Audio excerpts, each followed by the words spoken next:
warahmatullahi wabarakatuh. Jumpa lagi bersama saya Dita Ruspendi dalam Ada Pemerintah.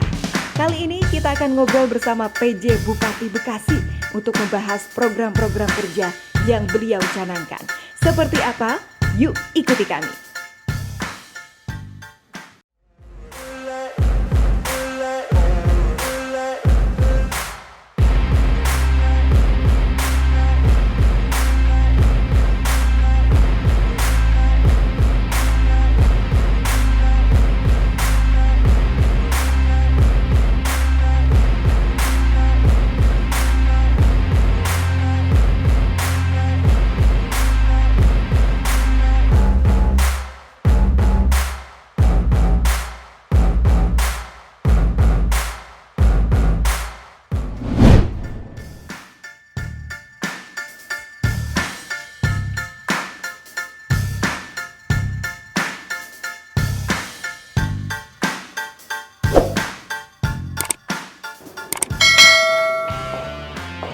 Assalamualaikum. Waalaikumsalam, Dita ya? Iya, apa kabar Bapak? Sedang sibuk? Ya biasa. Kita mau ganggu kesibukannya Oke. Bapak PJ Bupati ya. Siap. Kita ngobrol ya. Ayo.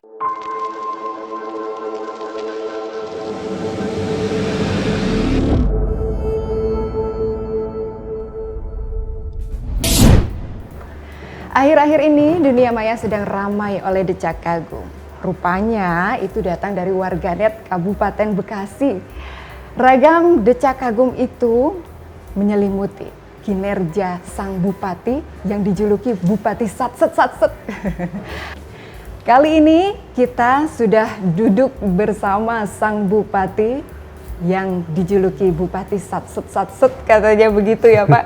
Kita langsung sapa saja. Assalamualaikum, apa kabar? Waalaikumsalam, Bapak? alhamdulillah sehat. Alhamdulillah, PJ Bupati Bekasi yang begitu kita hormati, ternyata ramah sekali ya. Semua warganet setuju, kinerjanya ini begitu gercep katanya gitu Pak. Ya. Sehat Bapak? Alhamdulillah sehat. Supaya lebih akrab, izin saya panggil Akang saja ya. Oh iya boleh. Karena asli Garut Orang katanya Garut, ya Bapak ya? ya.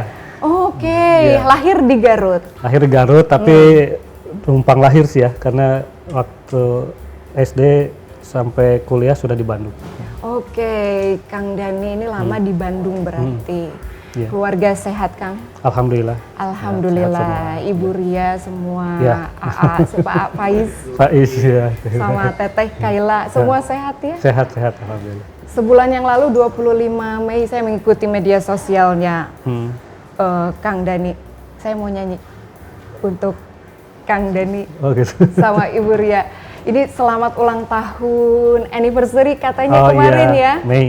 Iya, luar biasa. Ulang tahun perkawinan. Usia yang keberapa itu? Ke-27. Luar biasa, sudah melewati masa silver pernikahan gitu katanya. Salah, So as long as lives.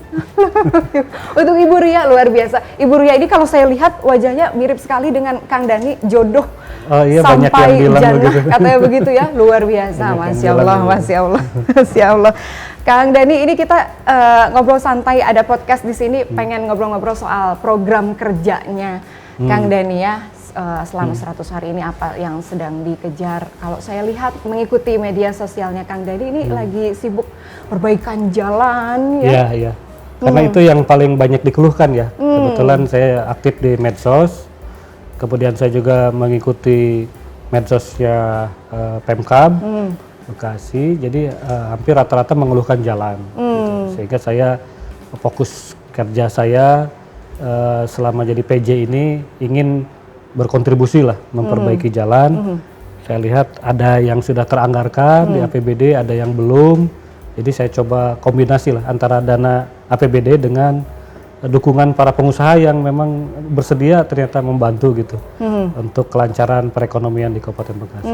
Kemudian kemarin juga sempat menyambangi yang korban kekerasan dalam rumah tangga. Oh iya, itu kan memang agak ironik. Sehari sebelumnya saya meluncurkan programnya Pak Gubernur, Jabar Cekas. Jabar Cegah Kekerasan. Kekerasan buat siapa? Buat anak dan perempuan. Besoknya kejadian ada penyiraman air keras oleh oknum ya seorang ayah terhadap istri dan anaknya, bahkan terkena juga mertuanya. Jadi saya sangat terpukul sebenarnya dengan kejadian itu, sehingga langsung saya hari itu juga menengok ke rumah sakit untuk memastikan supaya anak dan ibu itu dirawat dengan baik gitu. Alhamdulillah, Masya Allah, langsung turun saat itu juga ya? Ya, karena itu kan ya sangat mengenaskan ya. Saat ini berarti kasusnya sudah tuntas? Jadi masih di buron, pelakunya masih dicari, kayaknya mungkin kabur ke luar daerah, tapi itu urusan polisi, saya kira sudah saya terus koordinasi dengan polisi, tapi yang penting korban ini juga bisa dirawat dengan sebaik-baiknya. Amin, mudah-mudahan lekas pulih lagi dan seperti biasanya ya. Kemudian ada juga pembangunan Rutilahu ya, luar biasa. Jadi itu kan memang menjadi cantik betul. Berkat Pak PJ Bupati. Fokus kita pertama itu infrastruktur, yang sebut infrastruktur kan bukan hanya jalan ya, penghubungan, tapi juga rumahnya, air bersihnya, air kotornya, sampai ke sampahnya, yang ternyata juga itu banyak juga keluhan. Jadi selain jalan, sampah gitu ya, air kotornya ya karena mencemari sungai-sungai, dan juga rumah-rumah yang tidak layak huninya masih banyak rupanya di sini. Padahal dari sisi pendapatan daerahnya ini cukup tinggi ya, di Jawa Barat ini termasuk ranking atas lah begitu. Laju perekonomiannya juga cukup tinggi, bahkan untuk investasi itu ranking 1 di Jawa Barat. Tapi ketika saya melihat kok masih banyak penduduk yang rumahnya tidak layak huni, nah ini kebetulan sudah ada programnya sih kalau itu dari tingkat pusat, provinsi, kabupaten. Jadi saya dorong ditambah dengan mengajak juga CSR perusahaan untuk juga mau membantu pembangunan rumah yang tidak layak huni menjadi layak huni. Sebelum kita lebih jauh lagi mengenai program kerjanya Kang Dhani, saya pengen kilas balik dulu nih ke kemarin ke momen pelantikan Kang Dhani, kedua kalinya Kang Dhani. Iya. Kok mau sih? APBD-nya besar katanya. Ya sebenarnya kan waktu di periode pertama istilahnya gitu ya, itu kan karena menggantikan almarhum ya, Bupati meninggal Pak Haji Eka, pemilihan wakil bupati waktu itu belum tuntas, belum sampai pelantikan. Jadi praktis bupati dan wakil bupati kosong. Maka aturannya adalah ditunjuk PJ. Nah, posisi waktu itu saya memang tidak ada persiapan apa-apa karena kondisi darurat, COVID sedang tinggi-tingginya, dipilihlah yang mampu menangani COVID. Kebetulan saya wakil ketua Satgas COVID di tingkat provinsi, ketuanya Pak Sekda. Ditanya Pak Gubernur sanggup, siap, namanya prajurit kan harus siap. Hanya 3 hari udah prosesnya akhirnya bertugas. Di situ kan tidak mikir apa-apa, bagaimana pokoknya menurunkan COVID dan proses pengisian wakil bupati berjalan. Alhamdulillah waktu 3,5 bulan akhirnya COVID turun, lalu proses pemilihan wakil bupati dan SK-nya terbit. Berarti selesai tugas saya. Nah, waktu itu memang sudah ada sinyal Pak Gubernur, karena ini sisa masa jabatan Pak Haji Marjuki sebagai wakil bupati itu hanya tinggal 7 bulan. Pak Dhani siap-siap karena pilkadanya kan semua diundur ke 2024, artinya akan ada PJ lagi. Pak Dhani siap-siap aja. Aduh Pak, kalau bisa jangan Bekasi lagi. Berbicara seperti itu, jangan kalau bisa jangan. Sempat saya ngomong ke Pak Gubernur, Pak, kalau bisa kalau mau ditugaskan yang lain, karena kan sekarang itu banyak, hampir 18 kabupaten kota yang kosong tuh, di luar Bekasi juga banyak. Kenapa? Ya biar daftar riwayat hidup saya lengkap. Saya ini kan biar beragam. 2 kali di Pangandaran pernah, di Bekasi pernah, nanti di mana lagi gitu. Biar keren aja gitu. Biar keren. Tapi pada akhirnya menerima. Pada akhirnya ini, jadi berbondong-bondong masyarakat datang ke Pak Gubernur. Baik secara langsung, bahkan Ketua Dewan hadir, membawa surat-surat dukungan dan permohonan supaya saya jadikan PJ lagi, dan juga medsos. Pak Gubernur juga kan sama, medsosnya aktif. Dia itu sampai, pada ini saya bingung katanya, ini gimana masyarakat kok terus-terusan nge-DM saya minta. Rupanya sudah jatuh cinta waktu periode pertama mungkin kemarin. Mungkin kan jatuh cinta pada pandang pertama. Insya Allah. Ya sudah, kalau saya ditugaskan lagi, saya siap gerak lagi. Wah, luar biasa. Sampai sekarang dijuluki Bupati Gercep katanya. Kerjanya sat. Gimana tanggapannya? Ya kalau itu memang cara kerja saya dimanapun ya. Sejak dari staf, kemudian jadi eselon 4, eselon 3, eselon 2, ya mungkin salah satunya dipercaya di berbagai jabatan karena memang cara kerja saya seperti itu. Prinsip saya kerja itu urusan durasinya 2 minggu gitu maksimal. 2 minggu itu ada yang bisa selesai, ada yang masih berlanjut karena mungkin persoalannya kompleks. Tetapi setiap 2 minggu harus ada progres. Kalau 2 minggu nggak ada laporan, nggak ada, saya bilang ini berarti nggak bisa dibenarkan, nanti diputuskan ini dilanjut atau tidak gitu, supaya kecuali yang sudah sifatnya tugas pokok dan kebutuhan pokok masyarakat yang nggak bisa di stop, harus diselesaikan. Gitu. Jadi ngomong-ngomong berarti sekarang masih aktif di BPBD juga kan ya? Ya Kang masih, Denny, ya? kemarin juga masih meninjau banjir di Bogor ya, banjir bandang besar. Itu bagaimana mengefektifkan waktu Bandung Bekasi, Bekasi? Ini lama-lama jadi narik. Ya. Gimana Pak? Kan selama ini kerja saya begitu, 27 kabupaten saya, kantor saya ada di 27 Jadi kabupaten. sudah terbiasa ya? Sudah terbiasa, saya pagi di Kabupaten A, sore di Kabupaten B, malam di mana gitu udah sehari-hari. Tepuk sini, tepuk sini, tepuk sini, tepuk sana gitu ya Pak ya, sudah biasa ya? Itu mah TikTok.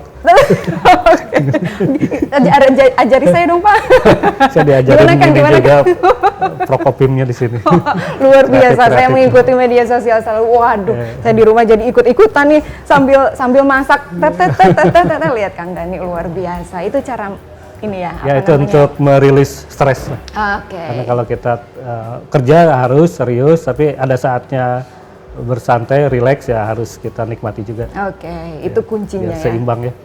Rahasianya ternyata itu supaya terlihat segar seperti Kang Denny ini di mana bekerja serius tapi tetap ada momen-momen harus rileks gitu ya. Kan harus seimbang. Kembali ke momen pelantikan Kang Denny kemarin ketika sama PLH Gubernur itu beliau memberi pesan apa terhadap pembangunan di Kabupaten Bekasi? Ya, yang pertama komunikasi ya harus diutamakan dengan seluruh stakeholder. Yang kedua harus mendengar harapan keinginan masyarakat banyak turun begitu. Makanya itulah yang saya lakukan sejak hari pertama, mulai dari menemui mantan terindah ya, para mantan bupati maksudnya. Para mantan bupati yang masih hidup dan tinggal di sini. Kalau yang sudah meninggal, saya ke keluarganya, silaturahmi, meminta nasihat dari beliau karena beliau pernah berada di posisi saya saat ini. Jadi merasakan secara pribadi bagaimana tantangannya dan sebagainya. Terus juga para tokoh yang lain, ke dewan, ke pimpinan-pimpinan parpol, ke tokoh-tokoh agama, tokoh budaya, tokoh pemuda. Nah, sambil juga karena persoalan sudah terakumulasi, model jalan, lingkungan, kebersihan dan sebagainya, ya sambil itu dibereskan. Gitu, sambil terus bersilaturahmi. Itu amanat Pak PLH Gubernur. Berarti langsung diimplementasikan kepada program kerja yang katanya dibagi kepada 3 subprogram ya? 4 fokus ya. 4 fokusnya. Apa saja itu Kang Denny? Tadi ya infrastruktur, ya, baik jalan, perumahan. Yang kedua itu adalah pembangunan manusia. Sumber daya manusia. Sumber daya manusia karena masalah pendidikan, kesehatan dan penganggurannya serta kemiskinan juga masih problem. Jadi saya fokus bagaimana bisa mengurangi pengangguran dalam waktu 1 tahun ke depan. Yang ketiga adalah pemulihan ekonomi. Pemulihan ekonomi pasca pandemi ini. Dan yang keempat reformasi birokrasi. Ya, jadi bagaimana administrasi pemerintahan juga bisa lebih baik kinerjanya ke depan. Semuanya berjalan lancar sejauh ini? Sejauh ini lancar, alhamdulillah. Bahkan antusiasme stakeholder itu luar biasa ya. Ketika saya menyebut akan membentuk satgas penanggulangan pengangguran, itu berbagai elemen datang itu dengan berbagai ide, proposal, kemudian saran-saran. Tapi alhamdulillah sambil organisasinya kita susun, realisasinya juga sekarang sudah lebih dari 20 perusahaan yang sudah berkomitmen akan melakukan penyerapan lapangan kerja tenaga lokal. Masya Allah, ini kabar gembira untuk kita semua. Itu dari sisi sumber daya manusia. Kemudian saya juga kemarin melihat ada ini ya, Kang Denny sempat menyambangi perusahaan yang nakal. Oh iya, pencemar lingkungan. Begitu concern terhadap lingkungan Kang Denny ini ya? Ya, kan bagaimanapun lingkungan kita, sungai, terutama ya, kemudian juga sumber-sumber air itu kan sebenarnya bukan milik kita, ansih. Memang kita sekarang memanfaatkan, tapi yang paling pokok itu warisan kita ke anak-anak kita. Gitu. Ya, kita mungkin generasi saya cerita dengan orang-orang sini dulu masih bisa berenang di sungai, bisa mancing gitu di Cikarang, di Sungai Kali Bekasi. Iya. Luar biasa. Tahun 70-an. Oh, tahun 70-an. Ibu saya baru lahir. Iya, saya juga kan lahir di awal 70 kan. Jadi ceritanya seperti itu. Tapi anak-anak kita sekarang coba bisa nggak berenang di sungai kan boro-boro. Berarti kan kita zolim ya. Walaupun mungkin pelakunya bukan kita, tetapi kan kita yang tinggal di sini harus punya tanggung jawab menurut saya untuk bisa mewariskan nanti ke anak-anak kita sungai yang kembali bersih. Gitu. Nah, tetapi problemnya memang industri banyak, tetapi banyak juga domestik dari rumah-rumah saya lihat dibuangnya langsung ke sungai. Gitu ya. Jadi ya ini memang harus gerakan yang harus besar, tetapi bukan hal yang mustahil bisa kita lakukan. Sanksi apa yang Kang Dhani berikan pada perusahaan? Nah, memang di perdanya kita pemerintah daerah itu hanya bisa sanksi administratif, mulai dari teguran, kemudian juga peringatan, ya teguran lisan, tertulis, kemudian sampai ke ya izin-izin yang dikeluarkan oleh Pemda itu bisa ditangguhkan baik sementara maupun permanen gitu. Tapi harus bertahap, memang tidak bisa langsung pencabutan izin. Gitu. Nah, jadi yang kemarin saya berikan peringatan dan beri kesempatan untuk memperbaiki semua prosedur dan sarana prasarana pengelolaan limbahnya. Nah, itu ada karena yang dilanggarnya banyak, ada 5 item. Jadi ada item yang bisa selesai 1 minggu, ada yang item harus berapa bulan, ada yang sampai 120 hari. Nah, ini sedang kita pantau, kalau dia bisa memenuhi itu semua, izin bisa terus kita berikan dengan perbaikan-perbaikan. Tapi kalau tidak ya apa boleh buat, ditutup mungkin perusahaan itu. Diberi waktu berapa lama? Sampai maksimal 120 hari. 120 hari sejak teguran diberikan. Oke, Kang Dhani, itu yang dilakukan terhadap perusahaan-perusahaan yang nakal ya. Sekarang bagaimana, kita ingin tahu bagaimana Kang Dhani di dalam nih ya, sama teman-teman dinas bagaimana sejauh ini koordinasi? Ya, karena saya ini PNS ya basicnya, bukan dari politisi, bukan dari pengusaha, jadi merasa bahwa ini bagian dari saya, saudara saya, satu korps dengan saya, jadi saya melakukan pendekatan seperti itu sebenarnya. Jadi solidaritas sebagai PNS, sebagai ASN gitu.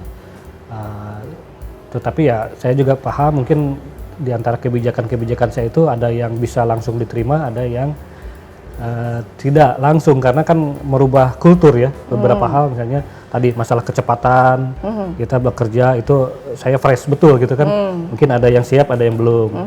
Masalah akuntabilitas itu kan saya tekankan betul, karena saya juga ingin selamat sebagai pegawai, dan kita sudah banyak kasus kepala daerah maupun kepala dinas yang tersangkut masalah hukum. Saya ingin coba itu dieliminir. Yang ketiga masalah transparansi dan komunikasi kepada masyarakat. Gitu. Makanya saya dorong medsos-medsosnya, saya dorong para kepala dinas terbuka terhadap wartawan dan masyarakat. Nah, ini mungkin butuh proses. Concern sekali ya Kang Dhani ini terhadap teman-teman media, kemudian kemudahan mengakses informasi. Ya, karena sekarang era informasi, jadi masyarakat itu butuh informasi, dan banyak penyedia informasi di luar sana yang lebih giat dari kita. Betul kan? Nah, kalau kita harus bersaingnya dengan konten kreator gitu. Ya. Jadi kita baru mampu membuka diri aja itu belum cukup sekarang itu. Karena harus dalam memberikan informasi itu dengan sangat kreatif. Nah, ya, makanya kan tantangannya 2 kali lipat gitu. Pertama harus ada kemauan dulu untuk membuka dan membuka ruang komunikasi. Yang kedua, ketika kita masuk ke ruang komunikasi, terutama yang digital, itu kita harus sangat kreatif. Makanya saya sangat mendorong itu. Sangat menekankan ya kepada rekan-rekan dinas untuk efeknya terbuka. Ada 2 ya, selain kita bisa mempublikasikan aktivitas kegiatan kita, membangun kepercayaan juga, itu kan yang paling pokok. Karena selama ini yang saya rasakan ya belum semua masyarakat positif terhadap pemerintah daerah gitu ya, masih apa istilah anak sekarang nyinyir ya, banyak yang kita posting apapun ya ada percaya. Aja ya, komentar ada, gitu. Yang jadi, kurang baik. Nah, itu artinya kita tidak bisa menyalahkan sikap masyarakat, kita harus mengoreksi kepada ke dalam dulu ke diri pribadi, ini berarti ada hal yang kita belum sesuai dengan harapan mereka gitu. Nah itulah harus diperbaiki, sehingga dengan cara saya mendorong para kepala dinas, camat, desa terbuka terhadap masyarakat itu, saat yang sama mereka akan terdorong memperbaiki diri. Karena kalau masih belum beres di dalamnya, pasti mereka segan untuk mempublikasikan aktivitas ataupun akuntabilitas. Jadi seperti itu ya Kang Dhani, begitu concern terhadap keterbukaan dinas-dinas terhadap media. Bismillah tahun depan ya ada podcast ya sama dinas-dinas. Oh iya betul. Instruksi langsung dari PJ Bupati. Amin. Amin, insyaallah. Itu sangat penting ya, apa namanya, kedekatan dengan rakyat melalui media sosial gitu, bersaing dengan konten kreator, kata Kang Dhani begitu. Lalu kemudian ada pertanyaan seperti ini Kang Dhani, bagaimana jika ada dinas-dinas yang terbukti bermain gratifikasi? Ya itu kan aturannya sudah jelas ya. Jadi yang penting ada bukti, ada baik pengakuan maupun barang bukti lainnya, dan itu dilakukan berita acara pemeriksaan ya atas laporan masyarakat ataupun temuan inspektorat. Itu saya jamin kalau seperti itu prosedurnya akan kita tindak sesuai dengan peraturan perundangan. Karena semuanya sudah diatur kok detail. Pelanggarannya seperti ini, sanksinya ini. Pelanggarannya seperti itu, sanksinya itu. Tinggal kita terapkan aja. Oke. Kang Dhani, saya mengikuti perkembangan berita juga, katanya APBN Kabupaten Bekasi ini masih rendah ya. Penyerapannya. Penyerapan APBD di Kabupaten Bekasi masih tergolong rendah. Data yang saya dapat 23,95%. Kemudian ini yang jadi sindiran tadi. Mungkin ini yang jadi faktor pendorong. Kang Dhani mau nih jadi PJ 2 kali kata ya. Tapi sesungguhnya itu kendalanya apa sih Kang Dhani? Ya, sebenarnya begini, penyerapan rendah itu bukan hanya Kabupaten Bekasi. Hampir semua Pemda di Indonesia ini masih terkendala. Hanya 1-2 provinsi dan 1-2 kabupaten yang saat ini sudah sesuai target ya, 50%. Yang lainnya rata-rata 20-30 gitu. Nah untuk Kabupaten Bekasi sendiri, selain masalah yang memang dihadapi oleh seluruh kabupaten itu keterlambatan sistem informasi pengelolaan keuangan daerahnya, si PKD-nya memang dari Kemendagri di awal tahun itu agak gejed gitu, sehingga tender-tender apa segala macam realisasi agak terlambat. Terhalang begitu ya? Gejed, ya. Saya jadi ingat kalau pakai itu, kalau mojang pakai sinjang gejed. Gejed, iya, bahasa Sunda ya. Bahasa Sunda. Di sini udah jarang dipakai. Susah berjalan ya, gitu ya, kalau pakai rok perempuan, pakai ya. Rok sangat sempit begitu, jalannya susah. Itu namanya gejed. Oke. Terus yang kedua, memang ada keterlambatan tender di sini dengan berbagai persoalan. Mungkin kemarin dari periode Januari sampai Mei sebelum saya masuk. Nah itu saya bereskan nih dalam sebulan ini. Alhamdulillah sekarang tendernya sudah tuntas. Tinggal 1-2 yang harus tender ulang karena memang nggak bisa ditolerir kekurangannya. Berikutnya adalah ya anggaran-anggaran rutin juga saya dorong dengan cara saya setiap Selasa itu rapim. Itu yang dibahas paling pokok adalah realisasi per dinas. Lalu kita umumkan mana dinas yang paling tinggi penyerapannya, mana dinas yang paling rendah. Gitu, supaya secara moral yang tinggi semakin termotivasi untuk mempertahankan peringkatnya. Yang rendah malu kan? Tiap minggu diumumkan itu lagi. Nah, sekarang udah kelihatan, udah mulai ada pergerakan yang di bawah itu. Yang tadinya paling rendah udah naik, terus kejar-kejaran lah gitu. Berarti yakin ya Kang Dhani ya, 4 subprogram itu bisa terlaksana dalam setahun ke depan? Ya, kalau bagi pribadi saya memang menanamkan ke semua harus berangkat dari keyakinan gitu. Yakin akan berhasil, karena kalau dari diri kita nggak yakin biasanya energinya nggak keluar, ide-ide nggak keluar gitu. Nah kalau kita yakin pikirannya gitu, itu biasanya ada saja ide, jalan, bantuan gitu dari sekeliling. Jadi kelihatan, oh ini jalan keluarnya gitu. Bahwa nanti pada akhirnya kita belum mencapai, kan kita tahu juga persoalannya. Tinggal kita komunikasikan kepada masyarakat. Kita sudah berupaya keras gitu, ternyata ada kendala yang tidak bisa ditangani, masyarakat pasti akan paham. Jadi memang keyakinan itu kunci bagi saya gitu. Semuanya harus berangkat dari yakin dan keyakinan yang benar tentunya. Gitu. Karena itu kunci sukses kita. Mohon beri kami nasihat Kang Dani, terutama untuk teman-teman ada podcast, tolong berikan doa, dorongan, supaya kita sama-sama satu frekuensi untuk demi pembangunan Kabupaten Bekasi. Ada harapan atau cita-cita apa dan doa terutama untuk Kabupaten Bekasi. Iya. Jadi buat teman-teman nih pemirsa ada podcast, pesan saya adalah jadilah orang yang progresif ya, atau lebih tepatnya sebenarnya positif ya, jangan pesimis, optimis. Nah ini maksudnya.